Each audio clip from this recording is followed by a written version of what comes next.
Le marché Mokolo à Yaoundé.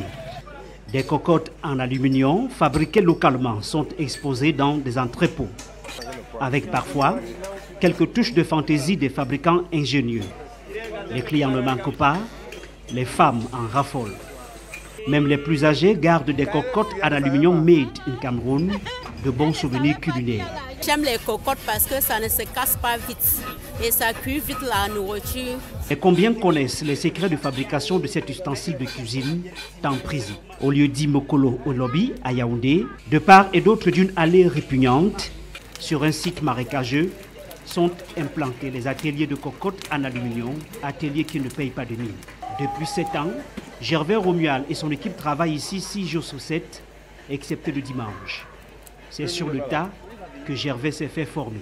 Pour faire une marmite, il faut payer de l'aluminium d'abord, pour venir avoir son pot, faire fondre l'aluminium à l'intérieur du pot. Lorsque l'aluminium a fondu, jusqu'à vous savez que c'est à un degré qui peut déjà sortir l'épaisseur d'une petite marmite, on entre maintenant à l'intérieur.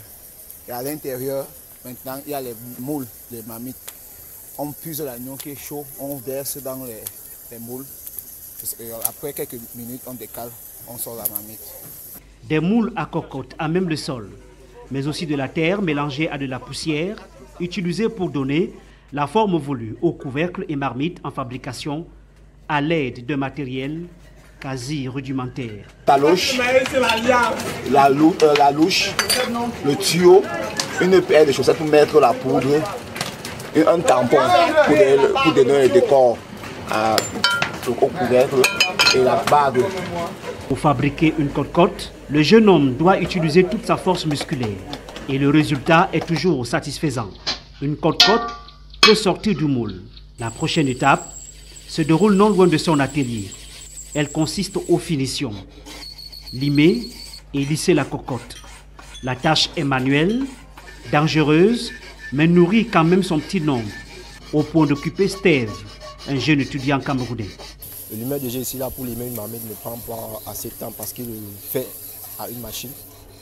Et la marmite ici déjà finie, après le limage à la machine, elle va monter au marché. Parfois elle monte au marché, souvent elles sont limées ou bien souvent elles sont venues ici par commande. De ces ateliers sortent au quotidien entre 30 à 40 cocottes en aluminium, vendues localement, mais aussi au Gabon, pays voisin du Cameroun. L'ustensile trouve même sa place dans les cuisines des hôtels à Yaoundé. Elles conservent bien la nourriture. De deux, elles étouffent la nourriture et les conservent et les condensent facilement. Ça veut dire que facilement, on peut retirer les sucres sans avoir des brûlures. À la sortie de cet atelier de fabrication des marmites artisanales, la plus petite est livrée à 1000 francs et la plus grande à 200 000.